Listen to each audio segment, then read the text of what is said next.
Bom dia, vamos começar o webinar. O tema de hoje é sobre identidade é o novo perímetro. Como reduzir, sua exposição a riscos na gestão de identidades em nuvem. Tá? Para começar, vamos entender o cenário que estamos atuando no momento. A jornada para a cloud é uma realidade cada vez maior para as empresas, pois trouxe benefícios massivos em termos de escala, em termos de desenvolvimento rápido, redução de custo e eficiência. E essa adoção se tornou acelerada devido à pandemia.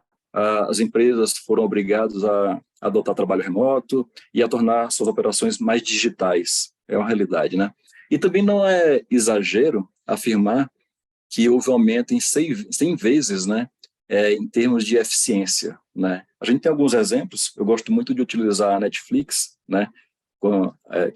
que se utilizou dessa adoção, para a cloud. Então, toda a sua operação migrou, que antes era infraestrutura on-premises, migrou para a cloud exatamente para atender a demanda na mesma velocidade, certo?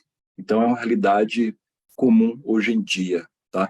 Mas, tudo tem um mais, Essa velocidade resultou também, ao mesmo tempo que nos trouxe benefícios, temos também um aumento de complexidade e riscos, Então, temos 100 vezes a quantidade de permissões, com excesso de permissões a serem gerenciadas, 100 vezes mais o potencial, de falhas de configurações e também exposição maior para vulnerabilidades.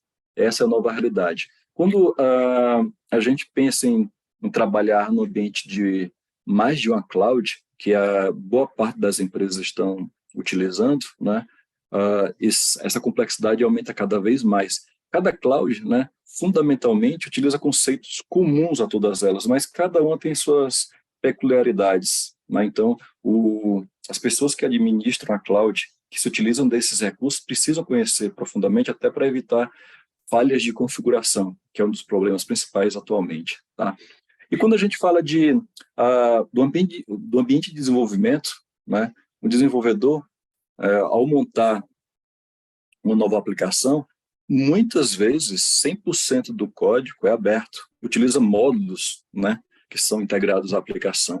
E o engenheiro de DevOps, pode lançar um data center, um ambiente virtual, completo com firewalls, máquinas virtuais, funções Lambda, banco de dados, dezenas, centenas de máquinas virtuais, com apenas um script. Isso é importante. O processo de automação, daí a eficiência na adoção da cloud, um dos benefícios, foi exatamente isso, você ser capaz de montar toda uma estrutura, se utilizando de um script, automatizando processos que antes eram extremamente manuais. E esse é um dos benefícios quando você adota a cloud. Tá?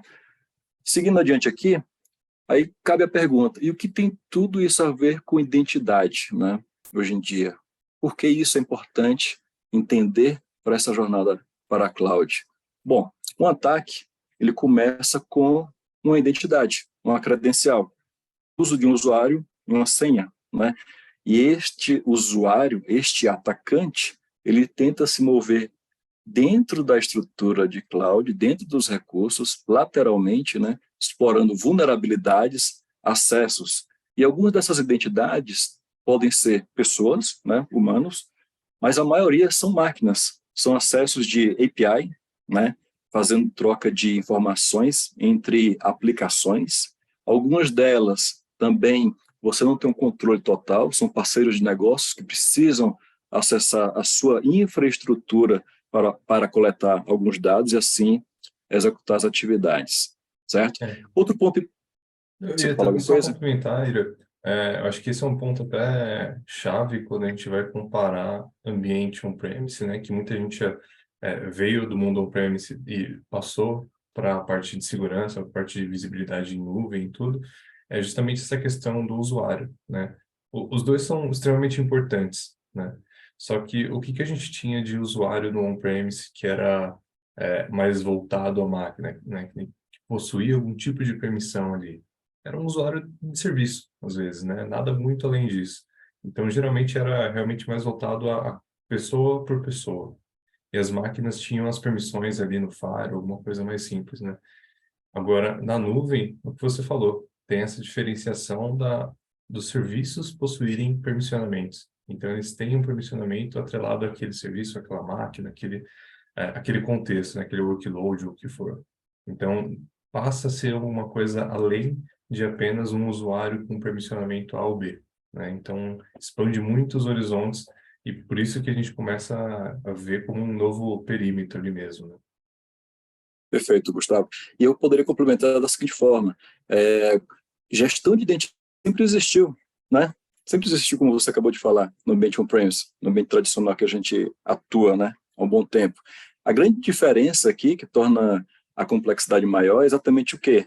É no dinamismo dos recursos, né? Recursos são criados e extintos muito rapidamente. Máquinas virtuais têm uma idade, uma vida média menor do que as máquinas tradicionais. Se a gente for entrar na questão de microserviços, né, com Kubernetes, containers, ou até mesmo funções Lambda que tem uma sobrevida de milissegundos, então a gente está falando de um ambiente extremamente dinâmico e efêmero, né? Então você precisa estar na mesma velocidade, né, desse cenário, desse ambiente. Então, e como estar no mesmo patamar, né, mesmo nível de controle que você tinha no ambiente on-premises? Por isso que cloud precisa ter uma visão um pouco diferente, né? E quando a gente pensa de proteção para o ambiente tradicional, a gente pensa muito em provedores de identidade SAML, utilizar políticas de senha forte, aplicação de autenticação multifator, correto? Mas precisamos, e a gente vai mostrar aqui, né, na apresentação, é pensar nas permissões, né, para as entidades em cloud, né? Ou seja, a gente precisa ter uma abordagem diferente, né? E tudo isso, pessoal, a gente vai mostrar ao longo da apresentação, que é a adoção do conceito, né, do princípio de menor privilégio. Esse conceito sempre existiu, né? Mas é um princípio básico, fundamental para a área de segurança, que é o quê? Você fornecer apenas as permissões necessárias, mínimas necessárias, para determinada entidade, para que ela consiga executar uma atividade. Basicamente é isso. Tá? Então, a nossa preocupação é exatamente mostrar como é feito isso na cloud e como a gente consegue se proteger. Tudo bem? Algum comentário, Gustavo? Acho que posso seguir, né? Vamos seguir. Vamos lá. Então, já que a gente mostrou a relevância, né, da gestão de identidade em cloud, vamos dar prosseguimento. Um ponto importante aqui, eu sei que alguns de vocês têm conhecimento em cloud, mas a gente conversou, eu e o Gustavo e o Alisson, é importante a gente utilizar conceitos do mercado, né, conceitos inclusive dos provedores de cloud. Tá? Vou mostrar aqui, a gente vai mostrar, né, utilizando a URL aqui da Amazon, por exemplo, poderia ser de outros provedores, tá, pessoal? Como a gente falou aqui, os conceitos fundamentais são praticamente iguais em todas elas. Existem diferenças, tá? Mas vamos lá. IAM, o que seria o IAM? Seria a gestão de acesso e identidade. É um serviço web que tem como objetivo, né, controlar o acesso aos recursos da AWS. Recursos a gente pode definir como uma máquina virtual, né, um database, um banco de dados, ao próprio controle de acesso, tá? Armazenamento, né, S3 no caso da AWS. Então ela centralmente, né, gerencia essas permissões e define quem pode controlar, quem pode ser autenticado, né, e autorizado. Ou seja, quais são as permissões, né, o que é permitido àquela entidade, àquele usuário, àquela aplicação realizar dentro do ambiente de cloud. Seguindo o conceito de usuário. Pode ser simples, mas é uma entidade, né, que é criado dentro da cloud. Ela pode ser, ponto importante, ela pode ser um usuário, né, um humano ou workload. Isso é importante. Mudou um pouquinho, né, como o Gustavo comentou antes. E um usuário consiste basicamente de um nome, um credencial. E outro conceito que é muito utilizado, que vai servir para os próximos slides, é o conceito de IAM Role. Ela tem muita similaridade com o usuário IAM comum, mas ela tem pequenas diferenças, né? Então, as políticas de permissões são aplicadas a ambos, tá? Então, você consegue definir quem e o que pode ser feito no AWS, tá? Mas, em vez de ser unicamente associada a um usuário, uma role, ela pode ser utilizada por qualquer entidade, tá? Por um usuário ou uma aplicação. Então, imagina o seguinte, é uma função que pode ser utilizada sob demanda, né? A pedido, né, configurada a partir do desenvolvedor que está, de repente, montando a aplicação. Tudo bem, pessoal? Esses conceitos são importantes. Apesar de ser AWS, aqui ela, fundamentalmente, ela pode ser aplicada em qualquer outra cloud, tá? O próximo slide mostra exatamente isso, tá? Os conceitos são similares, aqui temos AWS, Azure e GCP, tá? Vocês observam que temos nomenclaturas, né, iguais, usuário, IAM, aqui no caso da Azure é Azure AD, né, no caso da Google é Google Account, ou Cloud Identity Account. Então, existem diferenças, nomenclatura, formato de como você aplica, mas a base é a mesma. Tudo bem, pessoal? Então, acho que esse conceito é importante para que todos estejam na mesma página, tá? Bom, para quem é de segurança, de firewall, né, a gente utiliza muito regras, né, políticas de segurança. Então, normalmente, esse painel é muito comum no nosso dia a dia, tá? Ou seja, você tem, aqui no caso, são duas regras, com origem, um destino, né? Quais são os serviços ou aplicações que serão acessadas pela origem, né? Qual o conteúdo e qual é a ação, se permitida ou negada, tá? No caso, se a gente fizer analogia com IAM, seria algo do tipo, a origem seria algo como usuário, um grupo ou uma role, né? E o destino e os demais componentes seria como se fosse a política, tá? Então, vamos, por exemplo, aqui, o destino aqui seria o serviço, né, o recurso sendo acessado, né? A ação aqui também tem o mesmo comportamento, né, a mesma definição, se permitido ou negado, tá? E o nível de acesso, né, seria algo similar ao conteúdo, né? Se eu consigo fazer uma leitura, uma modificação, né, uma escrita, simplesmente listar os itens que constam naquele recurso e assim por diante. Eu diria até né, que o nível de granularidade de controle é muito, muito superior, tá? Daí a sua complexidade também, tá? Continuando aqui, pessoal, vamos ao primeiro cenário, tá? Então, a gente vai começar a fazer demonstração a partir do meio da apresentação, tá? Até para facilitar o entendimento. Então, o primeiro cenário é o quê?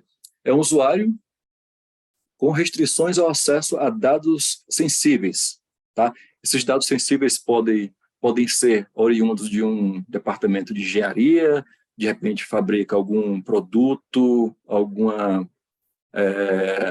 coisa que seja confidencial na companhia, né? Ou até mesmo coisas do nosso dia a dia, né? Como, por exemplo, o ambiente PCI, né? Então, esse ambiente PCI que tem dados de cartão de crédito, dados confidenciais de clientes, precisam ser isolados. Então, somente algumas pessoas podem ter acesso, tá? Então, dentro aqui do cenário, história, o nosso amigo aqui, Gustavo, ele é o nosso administrador, ele utiliza login IAM, admin user01, ele tem como permissão fornecida a ele acesso completo à gestão de identidades, né? E eu, como desenvolvedor, eu pedi ao Gustavo que criasse um usuário para mim para fazer um desenvolvimento de uma aplicação de conversa, tá? Utilizando o bot para responder clientes via web, tá? Então ele criou este usuário, o S3 Chat User01, né? Exatamente que eu vou ter acesso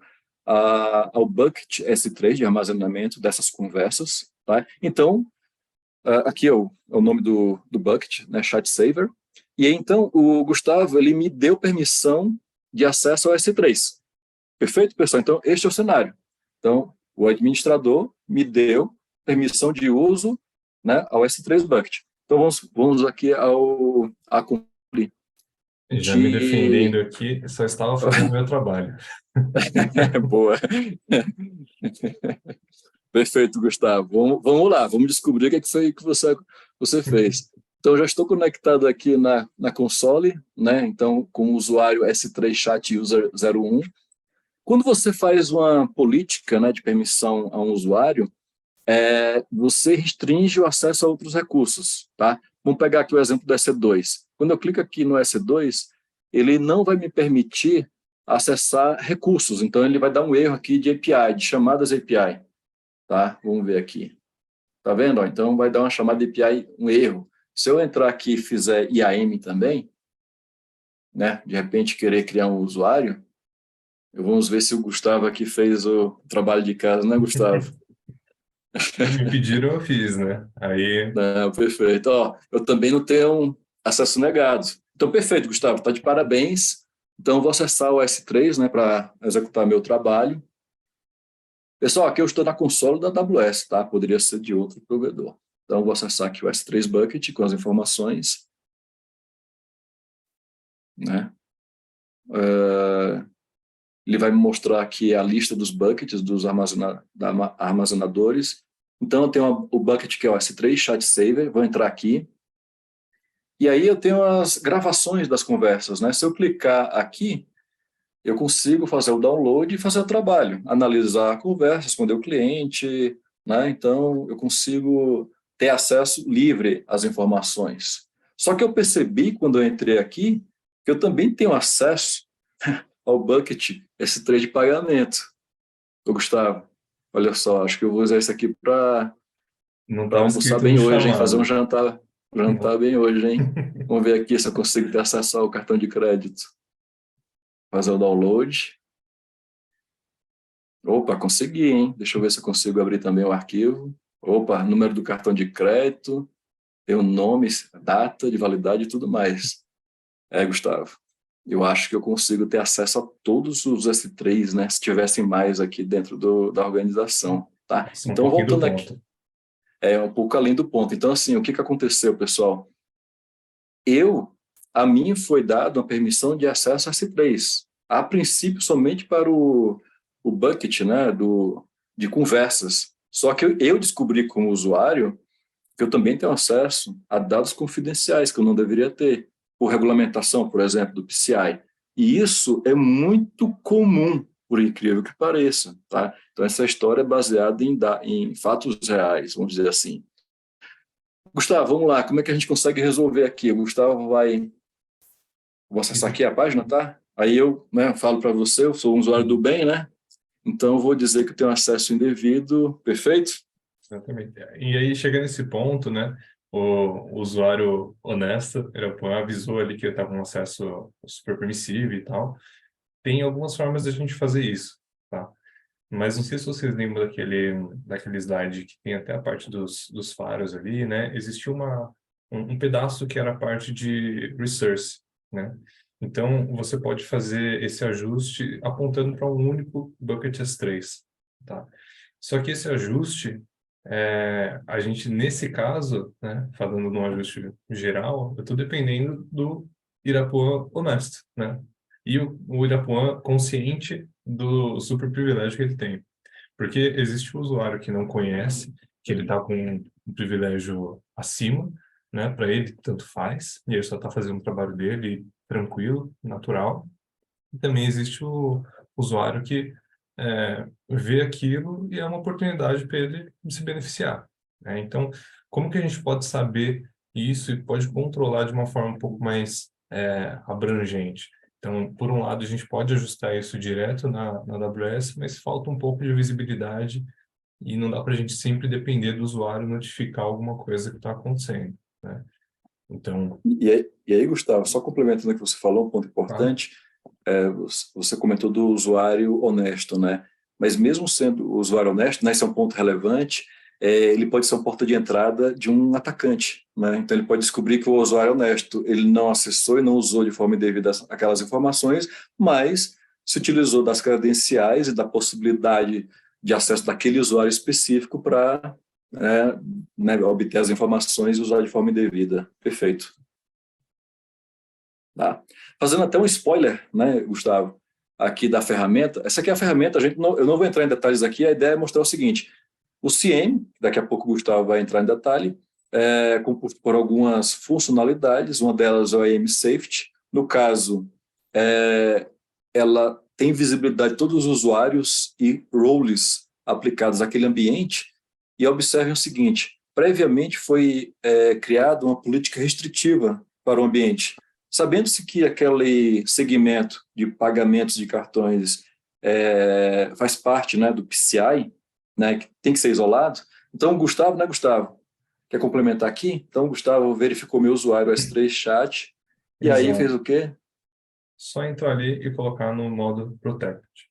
Então, poderia ser feito direto na AWS, sim, mas eu não teria uma visibilidade e nem uma simplicidade para fazer isso, como está feito agora. Então, ajustei o acesso aqui, e aí, a partir desse momento, o Japão pode olhar ali de novo, no acesso dele, ele vai ter já um comportamento diferente.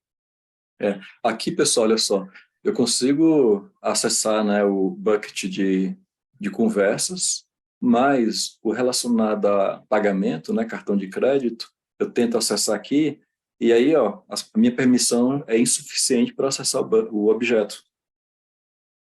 Gustavo, parabéns. Então, Obrigado, assim, muito com um obrigado. simples clique, né, com um simples clique, é possível você ter controle de um ambiente extremamente complexo. E aqui, né, Gustavo, tem apenas alguns usuários, né, algumas roles. No Uhum. ambiente comum que a gente vai navegar, né, depois, vai mostrar, a quantidade de usuários é muito superior a dezenas, centenas de usuários. E o que dizer das roles, né, que existem nos ambientes, tá? Então, pessoal, observe que a ferramenta consegue ter visibilidade dos usuários e num clique apenas você consegue fazer com que aquele usuário consiga ainda executar sua atividade, né? Ou seja, consiga acessar os recursos que ele precisa ter, ou seja, a ferramenta está aplicando com o princípio de menor privilégio, tá? Rapidamente, né? De uma forma fácil. Exatamente, é bem Perfeito. objetivo e concentrado, concentrando a visibilidade em um único lugar, né? Então, facilita bastante esse contexto. Perfeito. Bom, aqui terminou o cenário 1, agora vamos para o cenário 2. Acho que está com você, Gustavo. Deixa eu até compartilhar aqui. Tá, deixa eu parar aqui meu compartilhamento. Perfeito. Acho que eu já puxei, já dá para ver, né? Já. Show. Então, assim, mudando até um pouco o cenário, né? Primeiro ali a gente viu um usuário final, né? No caso ele precisava ter acesso à parte do chatbot e tudo, e aí ele estava com acesso além do que ele precisava, certo? Só que agora a gente tem um outro cenário que aí, vamos supor que eu estou cansado de tudo que está acontecendo, e aí eu falo, pô, eu posso só tenho meu privilégio único aqui, bem simples e objetivo, mas eu posso até subir um pouco disso e fazer alguma coisa um pouco diferente, né? E aí isso pode ser de um usuário, né, talvez insatisfeito ou alguma credencial vazada, e aí um atacante pode se privilegiar desse cenário, né? E como que isso acontece, né?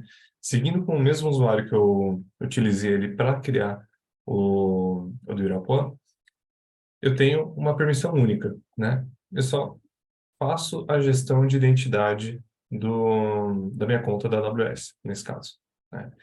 A gente fala só porque é uma única permissão, mas apenas a gestão de identidade me dá um âmbito de criação, um âmbito de criatividade aqui muito grande.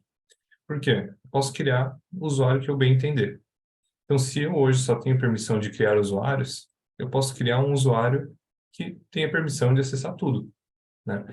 Então, a partir disso, eu estou falando aqui no meu cenário, mas o que é muito comum se a minha credencial for vazada por qualquer que seja o motivo, um atacante faz isso no dia a dia, né? Então, ele vai ter informação, vai ter a permissão de acesso tanto à, à parte de AM, então ele vai poder gerenciar tudo, ele vai criar um novo usuário com permissão completa, e essa permissão completa, aí ele pode fazer o que ele bem entender, né? Então, a gente tem o ataque mais objetivo aqui, quando a gente fala no cenário desse ambiente, que é, propriamente dita, o acesso a dados de pagamento, né? Então, os dados do chat pouco me importam, né? Como atacante. O que me importa é a parte de dados, né? A parte de dados de cartão de crédito, tá?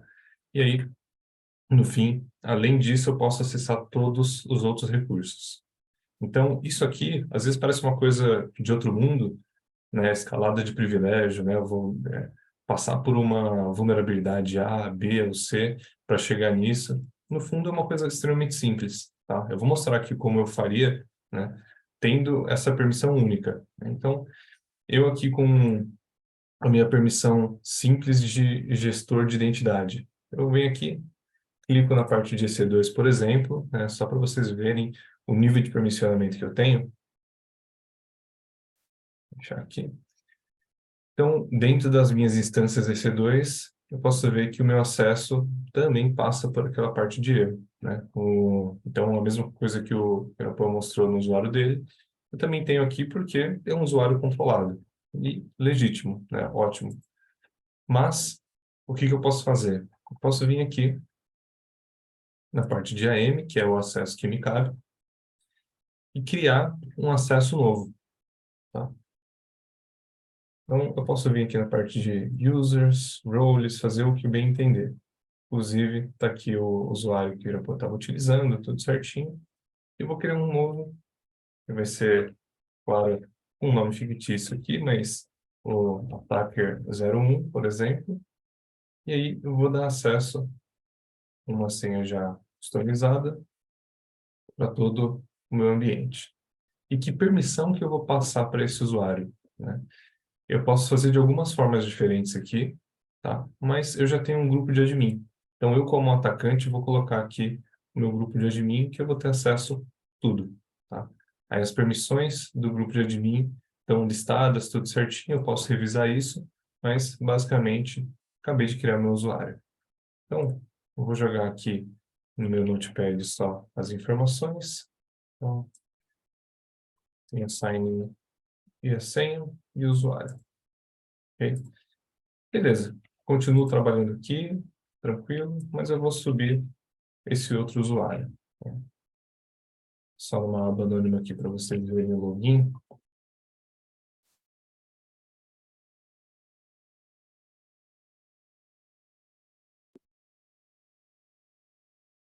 Então, agora estou fazendo o primeiro acesso com esse usuário com permissão full, né? Então, posso trocar a senha.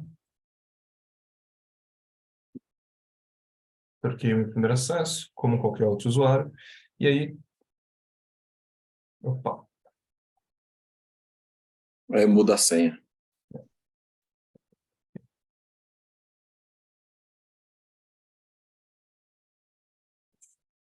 só voltar aqui. E a senha correta.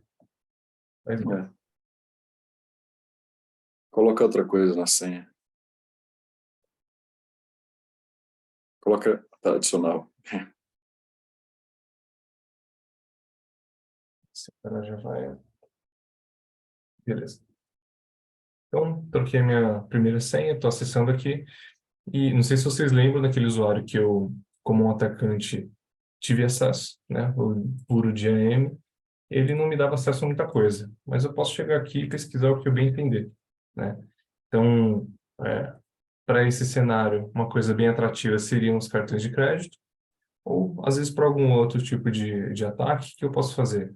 Posso chegar aqui, eu tenho acesso a todas as instâncias EC2, então todas as máquinas virtuais eu consigo visualizar e controlar. Então, se eu quiser subir uma nova instância, eu venho aqui, instância, launch, e aí eu consigo subir uma nova instância ou derrubar as existentes. Isso é Inclusive, muito... né, Gustavo? Inclusive, né, Fala. Gustavo? Alguns ataques se utilizaram exatamente dessa abordagem para lançar máquinas EC2 e começar a minerar, né, dentro da própria Exatamente. casa do cliente. Exatamente. E aí, o que que acontece, né? Existem alguns controles na nuvem que você pode colocar que são voltados para você garantir que não tem uso excessivo da sua conta, né? Que é basicamente vai gastando e passa no cartão de crédito, né? Resumindo muito. Se você não tem um controle disso, não tem limites ali, tendo alguém com acesso dessa forma, ele vai poder fazer o que ele bem entender no ambiente, subir muitas e muitas máquinas ali, fazer parte de mineração, e aí só vai chegar a conta no final do mês, então ele vai ter praticamente um mês ali, e vai chegar uma continha de milhões pro dono do ambiente pagar. Então, isso aqui, vocês viram que não é nada muito além, né? É um cenário até que simples. Basicamente, o atacante identifica que ele tem um usuário com essa permissão e ele consegue fazer o que ele bem entender. Perfeito, Gustavo. Só um comentário aqui, pessoal. Por favor, não faça isso em casa, tá bom? Na empresa. Ok? Exatamente. Um pouquinho importante citar. Então, assim, é um cenário simples, que é muito natural de acontecer, que os atacantes miram muito nesse caminho, por ser realmente simples, mas dá para a gente entender um pouco mais no que acontece, né? Então, expandindo um pouco esse cenário, tá? Vamos quebrar um pouquinho a ideia aqui. Vamos supor que ainda nesse cenário de um chatbot, que tem as informações gravadas em bucket, tudo certinho, eu tenho ali uma integração com o Slack, né? Então, esse chatbot é um chat do Slack, e aí qual que é o fluxo real ali de atividades, né? Então, esse chatzinho que fica no site, né? Ele integra com o Slack, legal. E como isso funciona? Então, o usuário entra ali, ele aciona o chat que é do Slack. Através desse chat, ele vai acionar uma API do Slack, que vai falar com o gateway de APIs da AWS. E falando com esse gateway de APIs, ele vai traçar algum outro caminho. Nesse caso, ele vai acionar uma função Lambda, né, que é uma função como serviço, para fazer uma execução única ali. Essa função, ela tem uma permissão, né, tem uma role designada a ela. E essa role pode ser bem configurada, com um permissionamento justo, né, com um menor privilégio, ou não, né? Mas, geralmente, quando alguém vai criar isso, faz com a permissão que faça a função funcionar, no mínimo, né? Então, existe esse ponto, mas, basicamente, a função vai fazer a interação do chat funcionar e já gravar as conversas ali do chat no Bucket S3. Tá? Então, esse é o fluxo ideal. Porém, na realidade, tem muitos fatores que podem acontecer aqui no meio disso. Tá? Um deles, por exemplo, é o próprio desenvolvedor. Ele está ali dentro, ele vai fazer o deploy dessa função Lambda.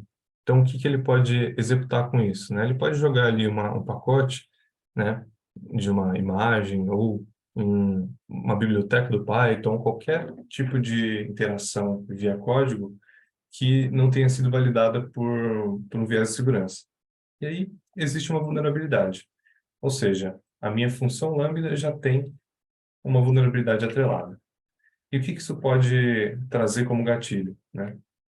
Um atacante pode explorar isso, tanto como uma vulnerabilidade ou com um pacote que ele mesmo preparou e passou por uma via pública ali, o próprio DevOps pegou e utilizou isso, enfim.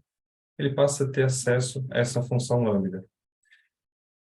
Como eu tenho acesso a essa função, né, basicamente eu posso fazer o que eu bem entender. Se ela tem uma permissão, como a gente viu logo no primeiro cenário, uma permissão maior do que poderia, basicamente o atacante ele vai poder explorar a função Lambda, que já tem essa permissão super permissiva, e acessar os dados aqui. Então, assim, esse processo exige com que a gente tenha um foco em alguns pontos para garantir a proteção contra esse cenário. Então, para essa parte de APIs, né, basicamente, eu não vou ter interação do agente malicioso. Essa interação, ela vai acontecer mais em cima da função Lambda e que, no caso, é só o único recurso que foi explorado. Tá? Porém, podia ser qualquer outro tipo de recurso que tenha uma role designada. Só que a gente está olhando um cenário muito único, muito específico. Mas pensando em um ambiente de produção, né, a gente acaba tendo não apenas esse pedaço, mas a gente começa a ver vários outros, né? Então, eu tenho uma função para fazer essa interação do chat, eu tenho uma outra que vai fazer a interação do chat 2, e tem uma outra que vai fazer a gravação de imagem de algum outro cenário, e assim vai para N outros cenários. E tudo isso se resume a um recurso e uma permissão, tá? Falando do escopo simples e puro de o que a gente deve olhar, né? Então, é uma coisa muito complexa de você garantir que você tenha foco sobre o ponto que precisa ter o foco e garantir segurança sobre tudo isso. Então, quando que isso começa a ser um problema e como isso começa a ser um problema, tá? Isso já vem de alguns anos, tá? Então, a gente tem alguns casos famosos, né, que sim, tomaram até bastante repercussão no momento que eles foram expostos. Um caso bem chamativo foi do Capital One, né, uma empresa de finanças lá de fora, que aconteceu em 2019. Então, foi até alguns anos atrás, ali, tem um tempinho já. E, basicamente, por alguns erros de configuração no AF, né, e sabendo que eu tinha também nesse cenário algumas permissões excessivas, foi o gatilho para que o atacante chegasse a todos os dados do ambiente, né? Então, no caso, era mais de 100 milhões de dados de mais de 100 milhões de clientes, tá? Pegou essa parte e divulgou, né? Então, teve um data leak enorme, basicamente porque tinha uma permissão excessiva dentro do ambiente de nuvem deles, tá?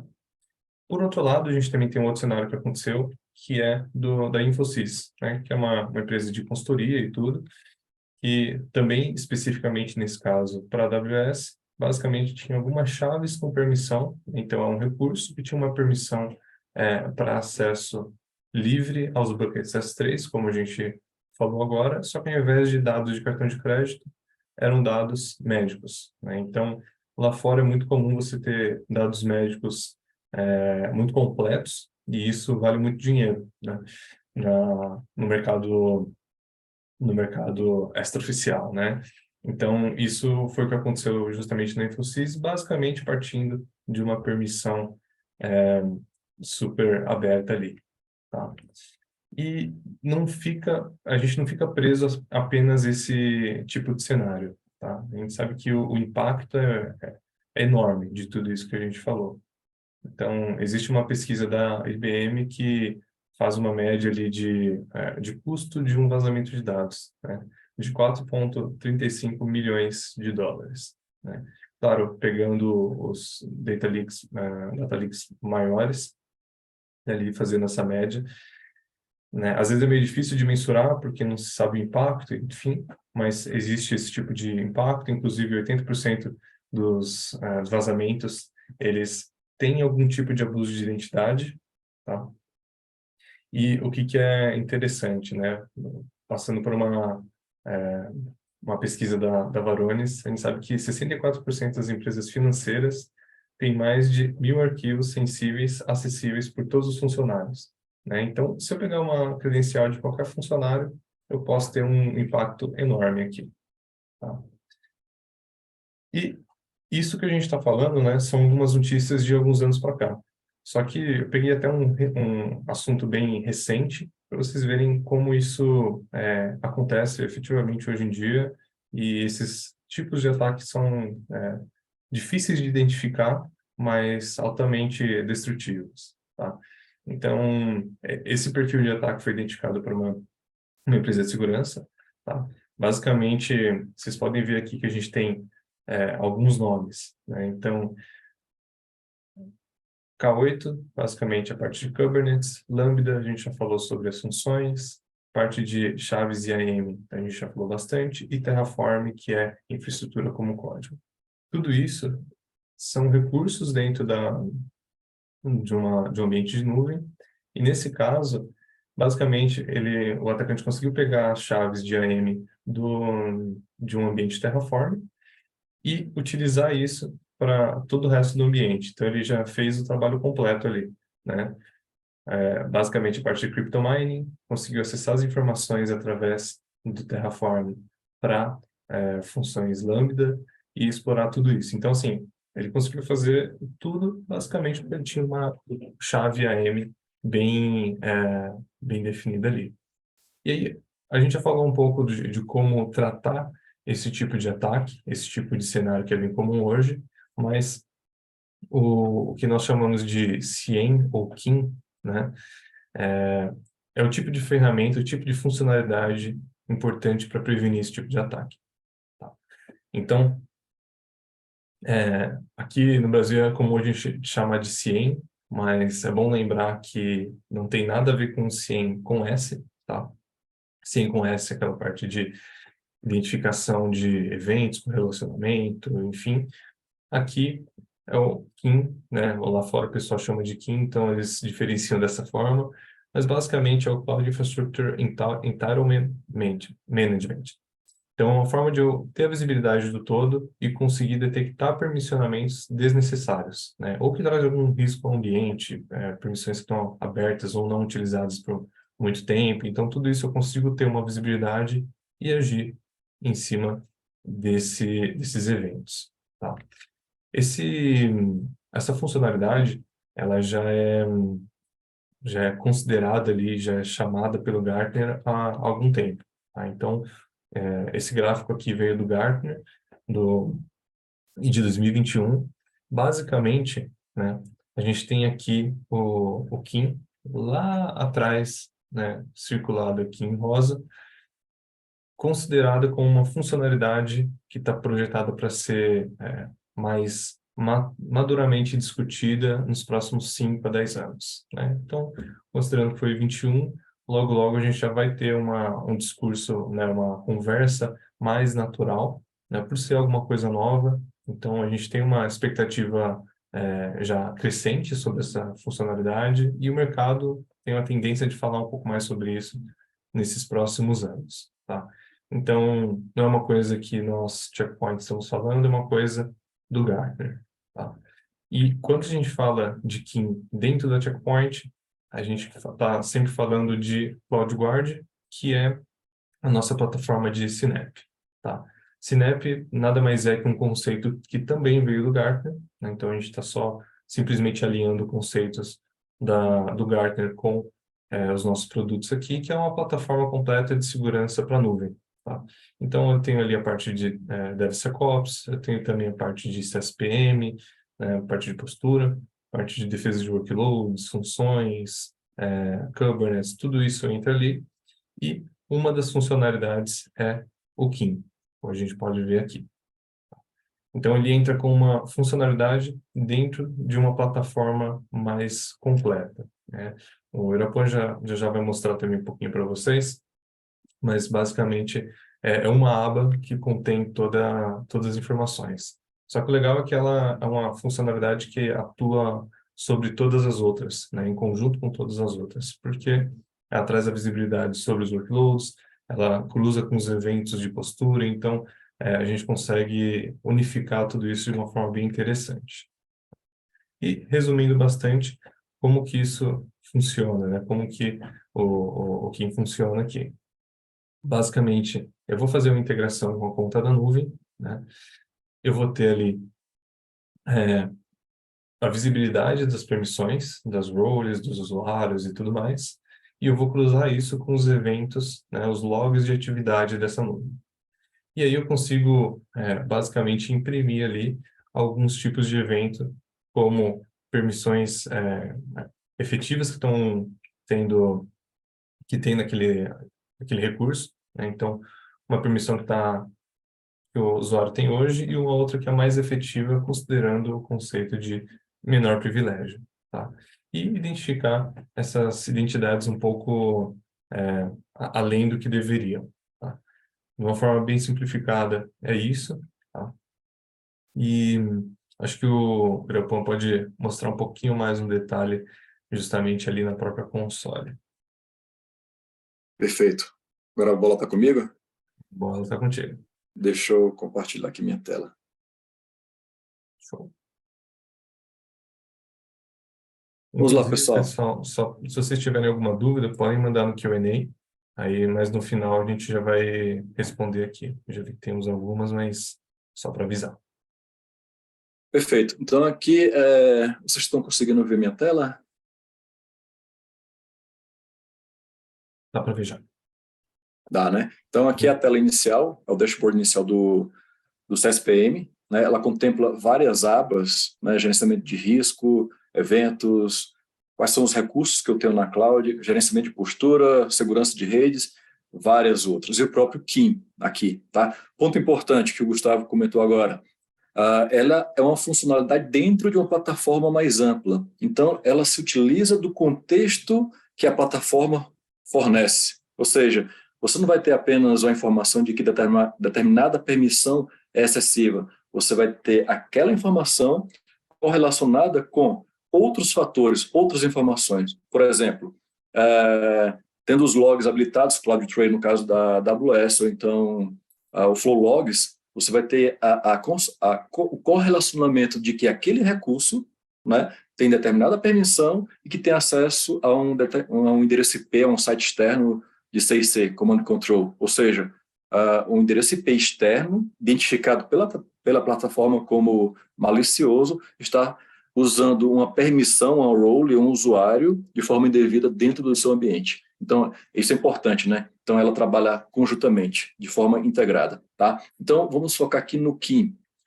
Somente complementando o que foi falado antes, né? O IAM Safety é exatamente isso, né? Uma política que você pode aplicar dentro do seu ambiente de cloud de forma a proteger os seus recursos. Ou seja, se você tem um segmento, como por exemplo, do exemplo que a gente deu, que é de cartão de crédito, né, de PCI, você consegue aplicar essa política de uma forma muito, muito simples em evitar que outros usuários que não têm nada a ver com este segmento, tenham acesso. Tá? Ponto importante, aqui vocês observam que tem um Access Leases. Vamos supor que eu, como DevOps, né, engenheiro de DevOps, preciso ter acesso também ao payment, determinada janela. Então, eu consigo ter acesso, né, através de um recurso, deste recurso, de forma que, por exemplo, o Gustavo, né, como administrador IAM, ele vai elevar o meu privilégio, tá? Deixa eu acessar aqui. Na verdade, é na outra console, tá? Deixa eu voltar aqui. Eu estou com 2 consoles abertos, tá, pessoal? Então, assim, o Gustavo ele consegue elevar o meu privilégio naquele momento, naquele período específico, seja por 30 minutos, hora, 2 horas, ou seja, o período no qual é necessário que eu execute a determinada mudança naquele segmento que é extremamente crítico, tá? Então, deixa eu voltar aqui, tá? E isso é importante, né, para determinadas atividades que podem ser feitas em cloud. Tá? Um determinado funcionário, né, ele tem um acesso de desenvolvimento, como também um acesso de desenvolvimento para determinados segmentos. Tá? Enquanto ele abre aqui, deixa eu abrir a outra janela, né? Então aqui, pessoal, eu estou com 2 janelas abertas, até para simplificar, tá? Uma é do cenário que a gente utilizou agora, do usuário, do IAM, do S3 Chat, que é um usuário bem menor, um ambiente bem reduzido, e um outro que é bem mais amplo. Não sei se vocês perceberam aqui, ó, ele contempla várias clouds, né? Ou seja, a ferramenta ela é cloud de fato, tá? Então você tem AWS, Azure, né? Alibaba, GCP, vários outros. Tá? Então, deixa eu entrar aqui no KIM. IAM Safety, Accounts.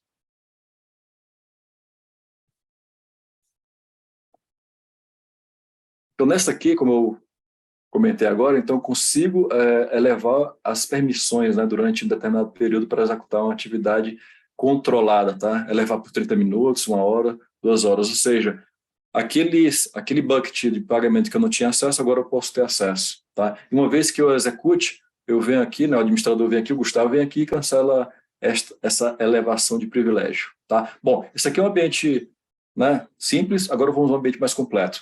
Isso aqui é a tela do KIM, que mostra inicialmente um dashboard que contém várias informações importantes para a operação do dia a dia. O primeiro item aqui, mostra identidades e recursos, né, com usuários inativos e papéis e usuários inativos. Isso é importante até para fazer uma limpeza, né, do ambiente de cloud. Ou seja, isso aqui nada mais é do que um aumento do ataque, da superfície de ataque. Se você eliminar, né, estes usuários inativos, você consegue eliminar possíveis entradas maliciosas. Perfeito? Esse é um ponto importante. Se a gente navegar aqui, nesse dashboard, temos os findings classificados por severidade, né, crítica, o mais alto, né, alto, medium, até a parte informacional, tendências, né, ao longo do tempo, né, ou seja, como o teu ambiente se comporta em termos de criticidade desses eventos, tá? As entidades, né, as top entidades que mais têm problemas e as categorias, né, labels, as categorias de problemas relacionados a permissões, né? A gente tem desde entidades com permissões excessivas, permissões com risco, falha de configuração e assim por diante. Ponto importante aqui para a gente fazer a demonstração.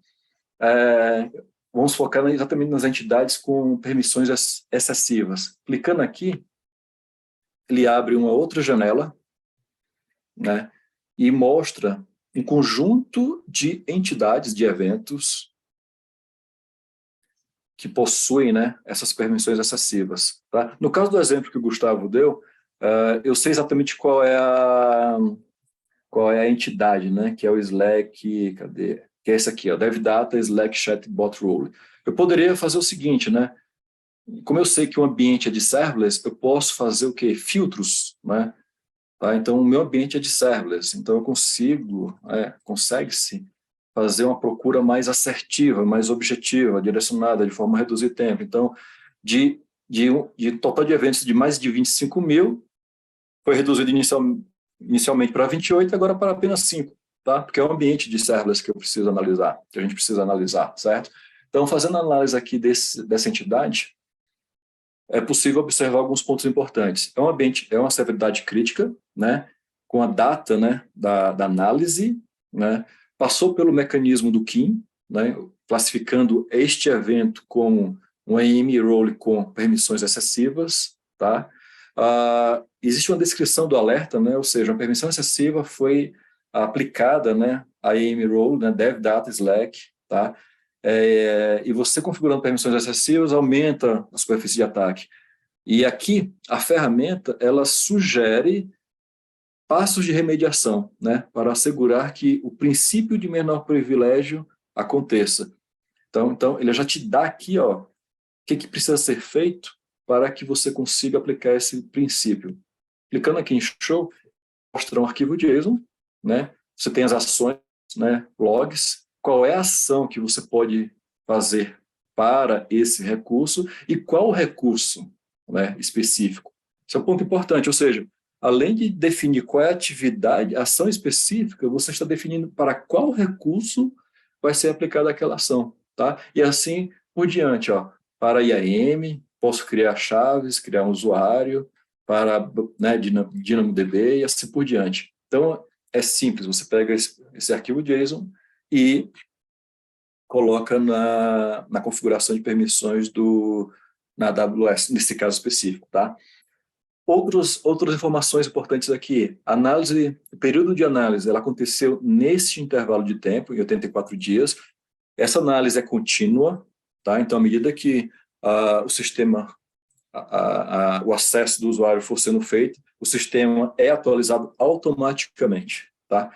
Uma outra aba importante, permissões. Aqui ela mostra exatamente, de forma gráfica, né, o mapeamento de acesso da role com os recursos e com a permissão. Temos a role, a ela foi aplicada uma permissão cujo status é crítica, né, com permissão excessiva. O item IAM, sensibilidade de IAM, varia de 0 a 100, ela está como 99, então é super sensível, ou seja, aqui mostra o grau de impacto caso essa role, impacto internamente, né, caso essa role for explorada indevidamente, tá? Outro ponto importante, mostra o tipo da política, no caso é uma política baseada em identidade, em inline, ou seja, é 1 para 1, então você consegue fazer isso de uma forma muito rápida e direta para essa política, tá? Se eu navegar aqui, né, então essa política ela consegue ter acesso à storage, por exemplo, né? E aqui, ó, eu consigo realmente que eu consigo executar qualquer ação para esse trace bucket, tá? Ou seja, esse asterisco mostra o quê? Qualquer ação, tá? Permitindo, né? E para qualquer recurso, tá? Aqui, essa aba ela está dividida em três itens, né? A política efetiva, na verdade, é uma conjunção entre as políticas SCP, a política herdada, aplicadas direta e indiretamente. Então, a política efetiva é a política que, de fato, está sendo atribuída ao usuário final, tá? Através dessa correlação e desse conjunto de outras políticas aplicadas, tá? Como eu informei, a própria ferramenta ela te dá, né, informações de sugestão para ter o quê? Um refinamento, né, e proteção maior. Então, nesse caso aqui, pessoal, olha só, nos logs, ele identifica o recurso e identificação. Tá? Então, a política sugerida, de fato, ela aplica o conceito, né, o princípio menor privilégio, de forma que você tem uma redução da superfície de ataque. Esse é o principal ponto, tá? Quando a gente faz análise de um único usuário, de uma única permissão, fica simples, né? Mas essa ferramenta ajuda nessa análise, né? Se a gente, por exemplo, for pegar um último exemplo para a gente finalizar aqui, né? Vamos ver aqui a invisibilidade e explorar identidades e recursos, tá? Eu sei que um desenvolvedor acabou de implementar uma nova role e eu preciso analisar se aquela role atende a, né, os conceitos, né, de segurança da companhia. Tá? Então, essa role já está aparecendo aqui na ferramenta, então eu vou fazer a análise, né, de permissões. Observem que essa role aqui, em vez de uma política, ela tem três políticas aplicadas a ela, né? A primeira também é uma política de identidade, foi feita pelo usuário. A segunda, né, foi herdada do sistema AWS. E a terceira, aqui é interessante, que ela foi o quê? Ela foi adquirida por uma relação de confiança, né? Então, o sistema consegue identificar, né, quais são as políticas e quais foram aquelas políticas herdadas, que nesse caso foi herdada por uma relação de confiança. Por que esse fator, né, esse fato é importante? Porque muitos dos ataques e da exploração de vulnerabilidade, exploração de identidade, é feita através de relação de confiança, certo? Então, o papel A, né, a role A, consegue executar tudo que a role B consegue, né? Então, se a role B consegue executar, de repente, criar entidades, coisa que a role A não era permitido, então, através dessa relação de confiança, a role A começou a ter acesso a essas novas funcionalidades, tá? E aqui aplica o mesmo conceito, pessoal, tá? As permissões, elas têm uma comunicação direta com os recursos, que, por sua vez, têm acesso a determinados entidades dentro da cloud, né? Então a ferramenta ela consegue te dar uma visão ampla, né, consolidada e analítica, né, do que está acontecendo e ações que podem ser feitas na prática para ter um maior controle e a melhor postura de segurança no ambiente, tá?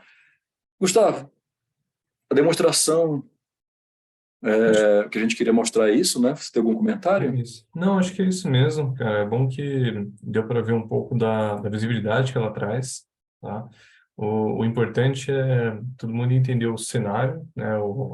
A crise que a ferramenta consegue prevenir e trazer visibilidade antes que aconteça, tá? Perfeito, Então, perfeito. justamente tudo que você já mostrou aí, acho que fica até bem claro. Tem vários outros tipos de evento, né? Credenciais que não são utilizadas a X tempo, tem outras regras que podem ser vistas ali, tá? Mas acho que a ideia ficou bem clara, pessoal. Perfeito.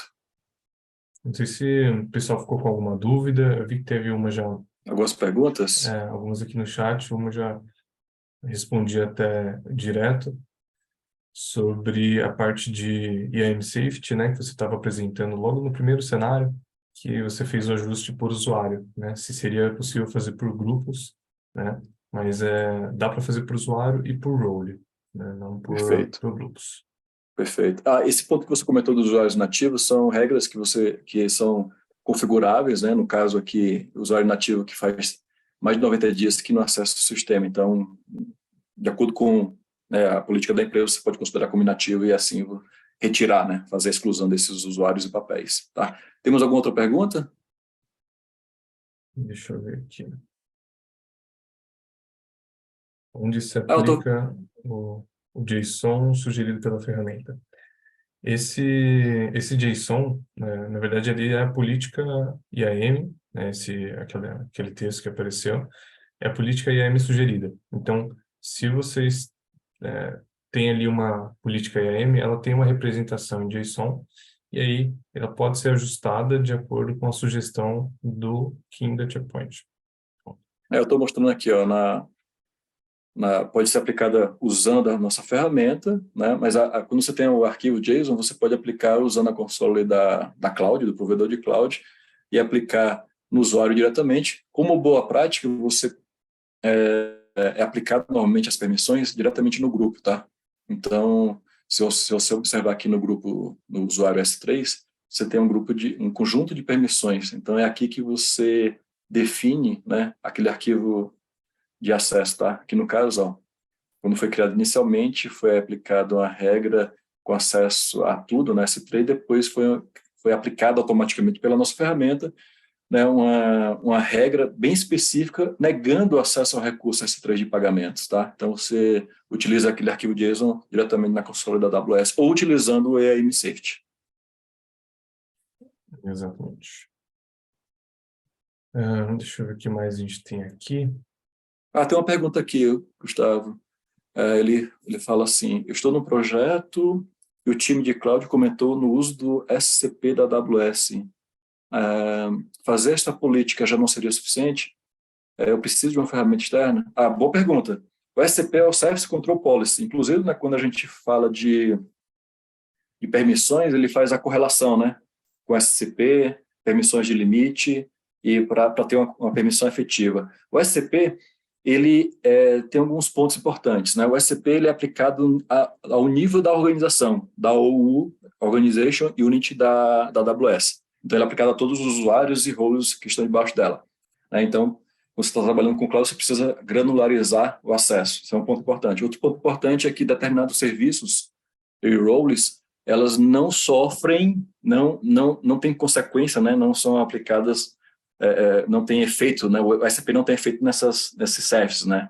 Esses serviços, tá? Então já deixa de fora, tá? Então, outro ponto mais importante que eu acho, no caso, é que quando você faz uma política SCP, mesmo fazendo SCP, você precisa criar políticas de usuário, grupo e IAM roles para que se tornarem efetivas, tá? Então, somente o SCP não é suficiente para ter o controle de acesso. Boa. Acho que a gente até passou um pouquinho do tempo aqui, mas ainda tem uma pergunta. É necessário habilitar algum log na AWS para fazer o King funcionar? Eu traduzir aqui. Basicamente, você precisa habilitar os Activity Logs, né? A gente falou ali no meio que basicamente é a forma com que a gente consegue monitorar essa parte, né? Então, vamos dizer que existe talvez seja a pergunta por conta de processo de instalação, né? Basicamente, você faz a integração via API e integra também esses logs, né? Esses logs têm que estar dentro de um bucket S3 que seja possível ser lido pela ferramenta. Tá? Então, É, existe essa pequena implicação ali, né? Perfeito, perfeito. E assim, a gente até recomenda que isso seja aplicado, né, que seja habilitado, né, Gustavo, porque você vai ter o contexto do uso efetivo da entidade e do tráfego, né? Então, a informação que você vai obter da ferramenta vai ter mais contexto sobre a perspectiva de segurança, né? Se você não tiver o log, você vai ter análise de permissão, mas com o log você vai ter muito mais informação e capacidade de dados, né, para tomar uma decisão de restrição e de aplicar políticas de permissões. Boa Isso aí. pergunta. Então, Mais alguma? Fechou, eu né? acho que é isso, né? Até a gente passou um pouquinho aqui do tempo, mas deu para responder as perguntas. Primeiro, queria agradecer a participação de todos aqui. pelas perguntas, pela audiência, para todo mundo conhecer um pouquinho, né? A gente tenta compartilhar um pouco do cenário, falar um pouco de como a gente pode ajudar também.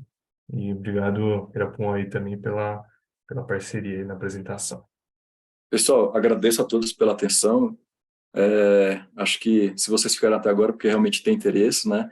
Fiquem à vontade para nos contactar. Eu acho que é uma caminhada, né? Principalmente para o pessoal que é de segurança, né? Nativo de segurança, que isso aqui são aspectos novos, né? Conceitos novos, né? Então, pessoal, a ideia é que existem ferramentas capazes, né? De melhorar o trabalho de segurança, do time de segurança, né?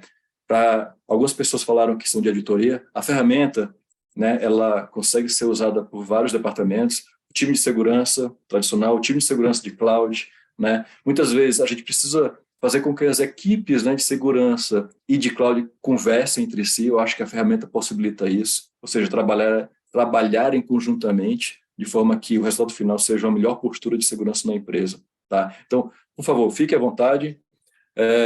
Nossos contatos estão disponíveis, tá? A gente enviará o webinar, né, a gravação, então é só, né, chamar a gente que a gente consegue explorar, fazer um POC, né, Gustavo? Fazer um POC, uma demonstração, explorar um pouco mais Exatamente. com vocês. Tudo bem? Obrigado e boa semana. Obrigado, pessoal.